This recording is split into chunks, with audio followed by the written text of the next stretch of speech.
अस्सलामुअलैकुम। मैं हूं आपका host Kamil Ehsan and welcome to another episode of talk cricket with Saleem खालिक।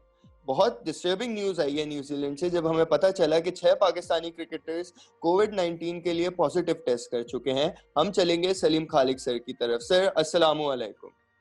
वालेकुम सलाम कामिल। जी सर, न्यूजीलैंड से बहुत बुरी खबरें हमारे पास आ रही हैं। हमें पता चला है अभी तक कि 6 खिलाड़ी पाकिस्तान के जो है कोविड पॉजिटिव टेस्ट कर चुके हैं। आगे इतनी ज़्यादा इन्फॉर्मेशन नहीं आ रही है। ट्विटर के ऊपर अच्छी खासी स्पेकुलेशन हो रही है कि किन खिलाड़ियों को हुआ है, क्या मसला हुआ है। आप क्या कहेंगे इस पूरी सिचुएशन के बारे में? बड़ी शॉकिंग न्यूज़ है कामिल। जब मैं सुबह उठा था तो मेरे मोबाइल पे एक मैसेज आया हुआ था मेरे किसी दोस्त का कि ऐसे एक मैसेज चला है वहां पर न्यूजीलैंड में कि प्लेयर्स से कहा गया है कि वो अपने कमरों में रहें और बाहर ना निकलें। जो सिगरेट पीने के लिए प्लेयर्स बाहर जाते थे या वॉक करने के लिए, तो उनको इजाजत मिली थी 1-2 मिनट के लिए, वो भी बंद कर दी गई है। तो उसी से लगा था कि कोई बड़ी खबर आने वाली है। तो वहां पर जो मीडिया मैनेजर है उनसे मैंने राब्ता किया। उन्होंने कहा नहीं, हमारे पास ऐसी इन्फॉर्मेशन नहीं है उस वक्त तक। हो सकता है वाकई उस वक्त तक उनके पास नहीं हो। बाद में प्रेस रिलीज आया क्रिकेट न्यूजीलैंड का जिसके जरिए पता चला, और बड़ी शॉकिंग न्यूज थी ये। नाम उसमें नहीं बताए हैं कौन है, लेकिन एक चीज ये है बताई गई है कि 2 खिलाड़ी तो पहले से ही उनको हो चुका था और 4 जो है वो शायद रास्ते में उनको हुआ है। तो इससे 2 चीजें हैं। एक बात तो ये है कि अगर पहले हुआ था 2 प्लेयर्स को, तो हमारा जो टेस्ट बार बार हो रहे थे उसमें क्यों नहीं आया? इससे तो हमारे टेस्टिंग के सिस्टम पे सवाल उठाए जाएंगे, क्योंकि पहले इंग्लैंड के खिलाफ सीरीज से पहले जो भी हुए थे टेस्ट, उसका भी आपको पता है किस तरह हफीज ने जो खुद करा लिया था वो क्लियर आ गया था। दूसरी बात ये आती है वो 4 प्लेयर्स को कैसे लगा। अब इसमें ना एक बड़ा इंटरेस्टिंग है बात कि पाकिस्तान टीम जो इंग्लैंड गई थी, आपको याद होगा, वो गई थी चार्टर्ड प्लेन पे। यहाँ पर वो गए हैं कमर्शियल फ्लाइट पे। दुबई गए, दुबई से दूसरा प्लेन उन्होंने लिया। जाहिर एयरपोर्ट पे गए होंगे, इमिग्रेशन हुई होगी, बोर्डिंग पासेस वगैरह इनको मिले होंगे सारे, फिर गए होंगे। सामान भी उन्होंने खुद ही उठाया हुआ था। जहाज में भी आपने देखा होगा वीडियो वगैरह भी बनी, वो आपस में हंसी मजाक भी कर रहे थे, सारे मिलजुल रहे थे। दूसरे लोगों से भी मिले होंगे, कमर्शियल फ्लाइट में तो सब लोग आते हैं। शायद उन लोगों को वहां से वो ये वायरस लगा। नाम किसी भी ने डिस्क्लोज नहीं किए हैं, और अच्छा ही किया है कि नहीं डिस्क्लोज किए, क्योंकि कोरोना को भी लोग इस तरह से समझते जैसे पता नहीं किसी को क्या हो गया। हालांकि किसी को भी हो सकता है, उसमें कोई ऐसी बात नहीं है। और अब उम्मीद यही करते हैं कि इंशाल्लाह वो लोग जल्द ठीक हो जाएंगे, वरना तो न्यूजीलैंड में वैसे ही बड़े परेशान थे प्लेयर्स, अब और ज्यादा परेशानी का सामना करना पड़ेगा उनको। बिल्कुल सर, आगे चलते हुए एसओपीज की भी खिलाफ वर्जी न्यूजीलैंड के अंदर मौजूद होते हुए भी हुई है, जिसका हेल्थ मिनिस्ट्री ने न्यूजीलैंड के नोटिस लिया है और पाकिस्तान टीम को बताया गया है कि अब अगर एसओपीज की खिलाफ वर्जी हुई तो पूरी टीम को वापस भेज दिया जाएगा। कितनी एक नेशनल एम्बेरसमेंट की बात है ये, और क्या खिलाफ वर्जियां पेश आई थी जिसकी वजह से न्यूजीलैंड के हेल्थ डिपार्टमेंट को ऐसा नोटिस जारी करना पड़ा? देखिए, न्यूजीलैंड जो है वो बहुत ज्यादा सेंसिटिव है इस तरह की चीजों में ना।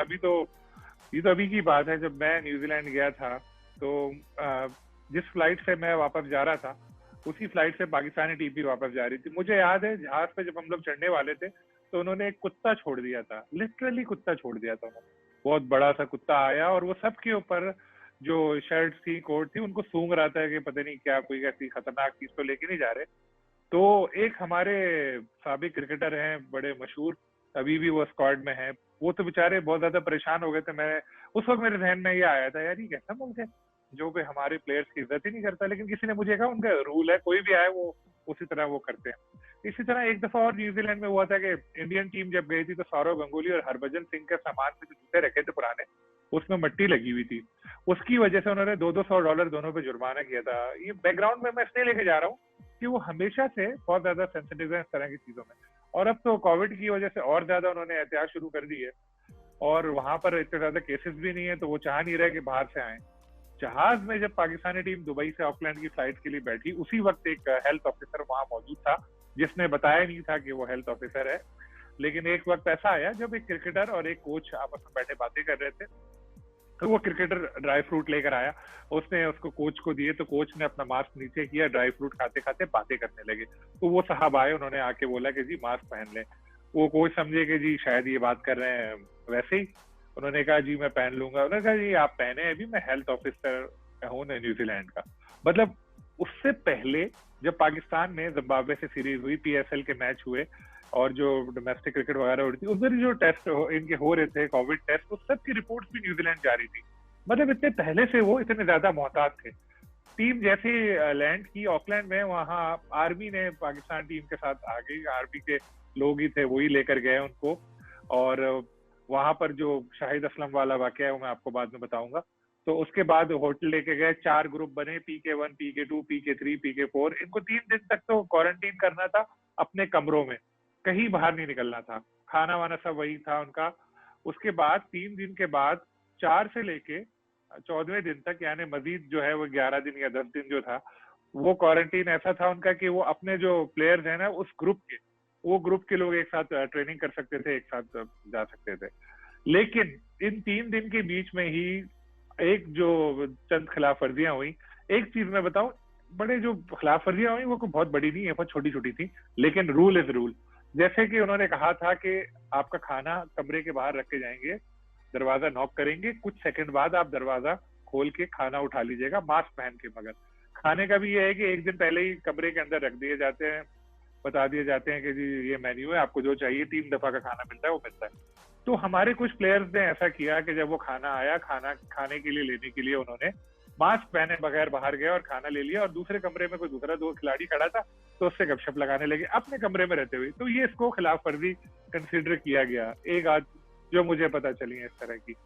तो अब तो सारा कुछ ही बंद हो गया। अब तो उन्होंने कहा कमरे से बाहर ही नहीं निकलो। ट्रेनिंग की जो इजाजत मिलनी थी 4थे दिन से, वो भी अब खत्म हो गई, बल्कि वार्निंग मिल गई है कि जी अब मजीद कोई खिलाफ वर्जी हुई तो आपको वापस भेज देंगे। ये नई बात नहीं है, अभी वेस्ट इंडीज की टीम न्यूजीलैंड से गई है, वेस्ट इंडीज के क्रिकेटर्स ने भी यही किया था। वो लोग अपने ग्रुप से दूसरे ग्रुप में जाके खाना खा रहे थे, तो उनको भी इसी तरह की वार्निंग मिली थी कि जी अब आपने ऐसा किया तो हम ये टूर आपका खत्म करके वापस भेजेंगे। लेकिन उसके बाद कुछ नहीं हुआ। तो होपफुली पाकिस्तानी टीम के साथ भी अब ऐसा कुछ नहीं होगा और प्लेयर सबक सीखेंगे इस चीज से। बिल्कुल सर, पाकिस्तान के असिस्टेंट कोच शाहिद असलम का भी आपने जिक्र किया था अपने जवाब में, अभी उनकी मैं थोड़ी सी और बात करना चाहूँगा। ऑकलैंड एयरपोर्ट के अंदर उन्हें अराइव करते ही रोक लिया गया था जब उन्होंने अपने आप को ही फ्लैग कर दिया था एक सोर थ्रोट के साथ। तो उनके स्टेटस के बारे में आप क्या कहेंगे? जी, वो जहाज में सारे लोगों को फॉर्म मिला था हेल्थ के बारे में कि जी किसी कोविड पेशेंट से आपकी मुलाकात तो नहीं हुई, आपको टेम्परेचर तो नहीं है, हालांकि सब चेक होता है, आपका गला तो खराब नहीं है, खांसी तो नहीं आ रही, फ्लू तो नहीं है, इस तरह के जनरल क्वेश्चन होते हैं। तो शाहिद असलम साहब के दिल में पता नहीं क्या समाई कि उन्होंने लिख दिया कि हाँ जी मेरे गले में थोड़ी सी खराश है। उन्होंने ऐसी कि सच बोलूं लिख दिया, और वो चीज उनके लिए मसला पड़ गया और उनको रोक लिया ऑकलैंड में और पूरी टीम को जाने दिया। शाहिद असलम साहब स्टिल ऑकलैंड में ही है उनका, लेकिन जो कोविड टेस्ट है वो शुक्र है कि सही आ गया, क्लियर हो गया उसमें वो। लेकिन अभी उनको वहां रखेंगे, जो क्वारंटीन का उनका टाइम है वो पूरा करके वो टीम को ज्वाइन कर सकेंगे। जी सर, तो फखर जमान एक ऐसे प्लेयर थे जो न्यूजीलैंड रवाना नहीं हो पाए थे स्क्वाड में शामिल होने के बावजूद। उन्हें एक बुखार में मुब्तला होने की वजह से स्क्वाड से एक्सक्लूड कर दिया गया था। टेस्ट जब हुए तो वो नेगेटिव आए, अब जब टीम न्यूजीलैंड पहुंची तो वो बेहतर फील कर रहे हैं। तो फखर जमान की सिचुएशन के बारे में आप क्या कहते हैं? फखर जमान के साथ बड़ी बैड लक हुई। मैं तो यही कहता हूँ कि जिस दिन फ्लाइट थी उसी दिन उनको बुखार हुआ, और आम बुखार था, कोई कोविड वाला नहीं था। लेकिन जाहिर है बुखार में फ्लाई नहीं करने देते तो उनको रोक दिया गया था। और न्यूजीलैंड वालों ने पहले ही रूल बनाया हुआ था कि एक बार जो आ गया वो आ गया, बाद में किसी को नहीं आने देंगे। इसलिए शाहीन की भी टीम गई है, पाकिस्तान शाहीन और 2 टीमें गई, काफी सारे प्लेयर्स गए हैं। इंग्लैंड में ये रूल था कि बाद में भी प्लेयर जा रहे थे, तो कई प्लेयर ने ज्वाइन किया था। तो फखर का फौरन बाद जो टेस्ट हुआ उसमें क्लियर आया, वो अपने घर चले गए। वो मैं तो उसको बैड लक ही कहूंगा फखर के साथ कि मौका उनका जाया हो गया। जी सर, तो फिर अगला सवाल मेरा ये बनता है कि इतनी सारी मुश्किलात जो दरपेश आ रही है पाकिस्तान टीम को, उसके बाद ये टूर क्या कैरी ऑन करना चाहिए था इतने बुरे ग्लोबल एपिडेमिक के अंदर, और खासतौर पे न्यूजीलैंड जैसी कंट्री के अंदर जो इतनी स्ट्रिक्ट है इन सारे प्रोटोकॉल्स के मामले में? तो क्या पाकिस्तान को इस टूर के लिए जाना चाहिए था? कामिल, बात यह है कि क्रिकेट तो सही है, होनी चाहिए, हम लोग भी कह रहे हैं कि जी क्रिकेट हो, लेकिन ये बेचारे क्रिकेटर्स भी तो इंसान है, इनका भी तो सोचना चाहिए। जो 6 क्रिकेटर्स का टेस्ट पॉजिटिव आया है, अल्लाह ना करे किसी की तबीयत खराब हो जाए, किसी को कुछ हो जाए, तो फिर उसका कौन जिम्मेदार होगा? उसके बाद फिर ये प्लेयर जो जा रहे हैं इनसे टूर से पहले पूछना चाहिए कि भाई आप जाना चाहते हैं? अगर नहीं जाएंगे आप तो आपके खिलाफ कोई कार्रवाई नहीं होगी। बिल्कुल इनसे साफ बात करनी चाहिए। लेकिन ये बेचारे इनसिक्योर होते हैं तो ये कुछ बोलते नहीं है। फिर इनको एक अलाउंस देना चाहिए, कोरोना अलाउंस इनको, मैच फीस इनकी बढ़ाएं, सीरीज खत्म हो तो इनको बोनस दें कि जी इतनी मुश्किलात में आप गए, क्योंकि फायदा किसका हो रहा है, ये क्रिकेट पैसे के लिए हो रही है ना। तो जब बोर्ड पैसे कमा रहे हैं तो क्रिकेटर्स की वजह से ही पैसे आ रहे हैं, तो आप क्रिकेटर्स को तो दें जो अपनी जान खतरे में डाल रहे हैं। दूसरी बात ये, क्या इन हालात में अभी न्यूजीलैंड को, इंग्लैंड को या किसी और बड़ी टीम को यहाँ आना होता, वो आती? इंग्लैंड की टीम का जनवरी करते रहे, उसने आगे बढ़ा दिया, अक्टूबर तक ले गए, तो अक्टूबर में फिर कोई दूसरा बहाना ना बना ले, वो अभी कोई नहीं आने को तैयार होता है यहाँ पर। तो फिर हमारे प्लेयर वहां पर गए हैं तो फिर आप देख तो लेते हैं कि इंतजाम कैसे हैं। किधर है जाकिर खान, किधर है वसीम खान, क्यों नहीं गए वो? मैं कह रहा हूँ एक रूल बनाए आप, कोई भी सीरीज होगी पाकिस्तान टीम की, पाकिस्तानी टीम के साथ जाएंगे, जाकिर खान भी जाएंगे, वसीम खान भी जाएंगे, उसी होटल में ठहरेंगे, उसी फ्लाइट में जाएंगे, वो वही रहें, ताकि प्लेयर्स का हौसला भी बढ़ेगा कि बोर्ड वाले हमारे साथ हैं। फिर ये बोर्ड वाले खुद कहते हैं कि आजकल के दौर में जी काम तो घर बैठे भी हो जाता है, जरूरी नहीं है ऑफिस आना। जब वसीम खान इंग्लैंड अक्सर चले जाते हैं तो ठीक है, तो अब वो पीसीबी के मामला भी उधर से चलाएं, बैठ के आराम से चलाएं, ताकि प्लेयर्स को भी ये एहसास हो कि जी हमारा बोर्ड हमारे साथ है और उसने हमें तनहा नहीं छोड़ा। तो इस तरह की जो चीजें हैं कि हमारे प्लेयर्स जो है उसकी भी जान है, उसकी भी अहमियत है, अपने प्लेयर्स को भी आप इज्जत दो। कहते हैं ना वोट को इज्जत दो, मैं कहता हूँ पाकिस्तानी क्रिकेटर्स को इज्जत दो। बिल्कुल सर। ग्रेग बार्कले जो है न्यूजीलैंड की, वो आईसीसी के नए चेयरमैन मुंतखब हो गए हैं, तो उनके बारे में क्या कहेंगे, उनकी हिस्ट्री के बारे में क्या कहेंगे? देखिए इस वक्त है ना दो चीजें चल रही थी। पाकिस्तान क्रिकेट बोर्ड जो है वो इनको सपोर्ट कर रहा था, जो ख्वाजा साहब हैं उनको सपोर्ट कर रहा था, जो सिंगापुर क्रिकेट के हैं इमरान ख्वाजा, और बाकी जो बोर्ड्स थे बड़े वो इनको बार्कले को कर रहे थे, न्यूजीलैंड के जो हैं। अब जो कायम मकाम साहब थे वो कायम मकाम ही रह गए। मानी साहब ने बड़ी कोशिश की उनके लिए, लेकिन और जो था भी इसमें इलेक्शन में बड़ा अजीबोगरीब था कि सादा अक्सरियत लेनी है, तो पहले राउंड में तो एक वोट का फर्क रह गया था, लेकिन दूसरे में तो सादा अक्सरियत ले ली इन्होंने बार्कले ने। तो बिग थ्री को इसका फायदा होगा, क्योंकि वो उनके ही ज्यादा करीब है, और जो इंडियन मीडिया में खबरें आई हैं उनके मुताबिक जो साउथ अफ्रीका को और एक आध और बोर्ड को इंडियन बोर्ड ने कन्विंस किया इनके हक में वोट देने के लिए। अगर इमरान ख्वाजा आ जाते तो वो एहसान मानी साहब के बड़े क्लोज हैं, शायद पाकिस्तान के लिए अच्छा रहता, लेकिन अब बार्कले आ गए। बातें तो उन्होंने यही की है कि जी बिग थ्री वगैरह को मैं नहीं मानता और मैं सबको साथ लेके चलूंगा और ये करूंगा, लेकिन उनका सॉफ्ट कॉर्नर उधर ही है। और जाहिर है इंडियन क्रिकेट बोर्ड के वो करीब हैं, उनको इलेक्शन जितवाने में भी इंडियन क्रिकेट बोर्ड का अहम किरदार था, तो फायदा तो होगा इंडियन क्रिकेट बोर्ड को और बिग थ्री को। साथ में एक और बात कि आईसीसी तो वैसे ही इंडियन जो है उसमें बहुत ज्यादा डोमिनेट कर रहे हैं, तो कोई भी आ जाए इतना फर्क नहीं पड़ेगा। सिर्फ मानी साहब से जो क्लोज थे ख्वाजा साहब, तो उस लिहाज से मैं कह रहा हूँ कि शायद फायदा होता थोड़ा पाकिस्तान को, या छोटे जो एसोसिएट ममालिक हैं उनको। बिल्कुल सर। जाते जाते आखिरी सवाल मैं आपसे करना चाहूँगा, आपके किए हुए इंटरव्यूज़ के ऊपर बाबर आजम और मोहम्मद हफीज़ के आपने दो धमाकेदार इंटरव्यूज़ किए जो अच्छे खासे वायरल हो गए। क्या कहेंगे इन इंटरव्यूज़ के बारे में आप?